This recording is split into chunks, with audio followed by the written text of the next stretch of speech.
Alam mo bang may 5 pamilya dito sa Pilipinas na mas mayaman pa kaysa sa gobyerno natin? Sino kaya tong mga to? Tara, alamin natin ang top 5 na pinakamayamang mga pamilya dito sa Pilipinas. Number 5, Gokong Wei family. Ang kanilang net worth, 168 billion pesos. Eto para ma-imagine mo kung gaano kayaman ang pamilya ng mga Gokong Wei pag mamay-ari nila ang mga malalaking negosyo tulad ng Cebu Pacific Airlines, yung Robinson Malls, pati Universal Robina. Malamang sa malamang, maraming beses na sa buhay mo na gumasos ka at napunta yun sa bank account nila. Meron silang net worth ng 168 billion pesos. Halos lahat na ata meron sila. Meron silang mga aeroplano, mga malls, at napakaraming produkto ng pagkain. Para lang maisip mo, yung yaman nilang 168 billion ay kaya nang makabili ng 56 million na sako ng bigas. Literal na kaya nilang pakainin ng buong Pilipinas ng ilang buwan. Nagsimula ang kanilang yaman kay John Gokong Wei Sr. na itinayo ang mga negosyo from scratch at pinasa sa mga anak ang pamumuno ng kanilang napakaraming ari-arian.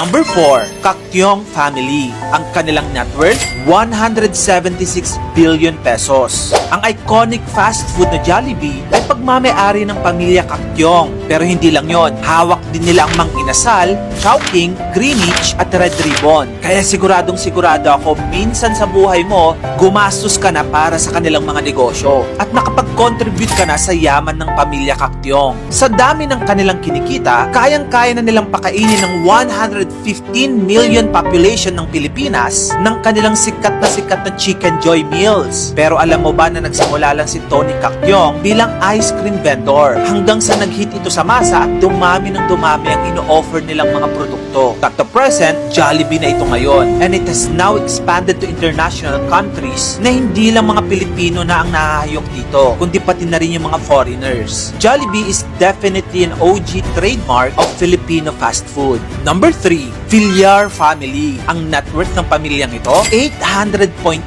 billion pesos. For sure, nagkalat sa internet ang mga meme na to. Paano ba naman kasi yung pamilyang Villar ang tinaguri ang real estate king ng Pilipinas? Libo-libong hektaryang lupa ang pagmamay-ari nila. Sila ang may-ari ng Golden MV Holdings. Sila din ang numero 1 sa mass housing projects at mga memorial parks. And of course, sa kanila rin yung Vista Malls. Ang net worth ng pamilya Villar ay 800.8 billion pesos. Sa yaman nilang ito, kayang-kaya nilang magpatayo ng 800,000 na mga bahay para sa mga pamilyang Pilipino. Actually, sa yaman nilang ito, kung pwede lang pwede na nilang bilihin yung mga syudad dito sa Pilipinas. Well, in fact, nangyayari na yan in some ways dahil may sarili na rin silang syudad sa Cavite in which they called Villar City. And if time comes, this land will prosper more and Villar will be ultimately unstoppable dahil secured na ang kinabukasan ng kanyang angkan at future clan. Bukod sa yaman, makapangyarihan din sila. Dahil hindi lang sila negosyante, mga politiko din sila.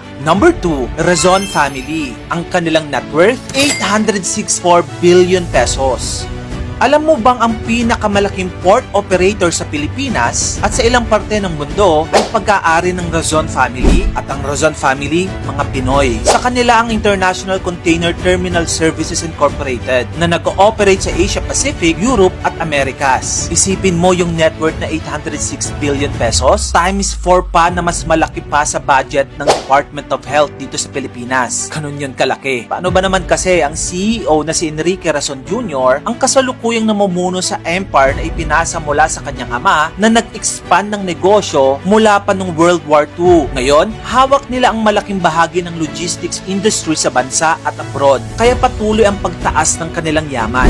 Number 1, the C family. Ang kanilang net worth, 1.2 trillion pesos. Alam mo ba na ang pamilyang ito ang kaisa-isang trilyonaryo dito sa Pilipinas? Yes, we're talking about the C siblings. Alam naman natin na sila ang may-ari ng SM Group mula sa SM Malls, BDO hanggang sa SM Supermarkets. Literal, halos lahat tayo nakatapak na sa isang business nila. Sa net worth nilang umabot ng trilyon, nako, halos katumbas na rin yan ng 1 taong national budget natin dito sa Pilipinas. Konti na lang kung papayagan nila, they can now manage our country. Ang napakalaking yaman nilang ito ay nagsimula kay Henry C. Sr., ang founder ng SM. Ngayong pumanaw na si Henry C., pinasa na niya ito sa kanyang mga anak. Ang mga magkakapatid na ito ang may hawak ng pinakamalaking business empire hindi lang dito sa Pilipinas, kundi sa buong Southeast Asia. Walang duda na magiging unstoppable pa rin sila in the years to come. Imagine, no, being born to these families. So sabihin natin kung ikaw ang nasa lugar ng mga taong ito at magmamana ka ng billion worth of company, ano ang unang-una mong gagawin sa pera mo? Tara, pag-usapan natin sa comment section.